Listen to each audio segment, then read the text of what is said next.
Alors, reprenons la fin de l'exercice. Comme ça, tu as pu te corriger si tu avais fait des erreurs pour la première égalité. Deuxième égalité. Vecteur EF, il est là-bas. Je vais le symboliser avec des petites vaguelettes, ça passera mieux sur la vidéo. Plus vecteur LC, qui est ici. Donc là, on observe qu'on n'a pas de point en commun. Donc, il va falloir en faire apparaître un. Alors, il faut observer, il va falloir remplacer l'un des deux vecteurs par un autre vecteur qui lui est égal.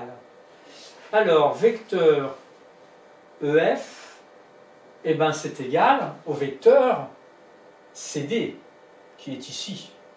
Et là, ça nous intéresse. Donc, ça fait vecteur CD plus vecteur LC. Alors ça, peut-être que ça ne se voit pas facilement, mais je peux les changer de place. On le sait d'après le cours. Donc c'est aussi vecteur LC plus vecteur CD. Et à ce moment-là, on a bien la situation de la relation de Schall et on peut marquer que c'est égal au vecteur LD. Le troisième, vecteur GH plus vecteur BC. GH, il est là. Plus vecteur BC. Il est là. Même principe, on n'a pas de point qui se suit. Donc il va falloir changer l'un des vecteurs par un autre vecteur égal.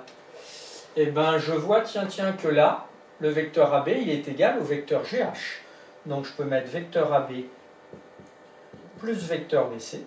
Et là, super, je suis content. Situation de relation de Schall. Vecteur AC.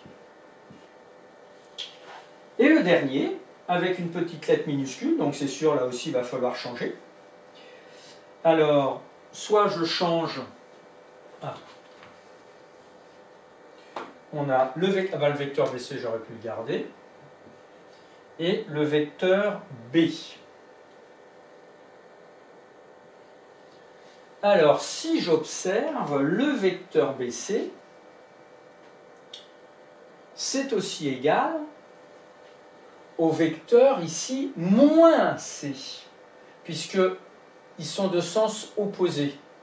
Si le vecteur C était dans ce sens-là, on dirait que le vecteur BC égale le vecteur C. Mais là, comme ils sont de sens contraire, le vecteur BC, il va être égal à moins vecteur C plus vecteur B. Donc, moins vecteur C, là, notre vecteur C, il serait comme ceci, je répète, pardon. Donc, ça, c'est le vecteur C. Donc, comme ceci, là, ce serait le vecteur, enfin, moins le vecteur C. Et là, regardez, si on fait ce vecteur-là plus celui-là, on est dans la situation de la relation de Schall avec le vecteur moins D. Donc attention, là, il y avait une petite astuce.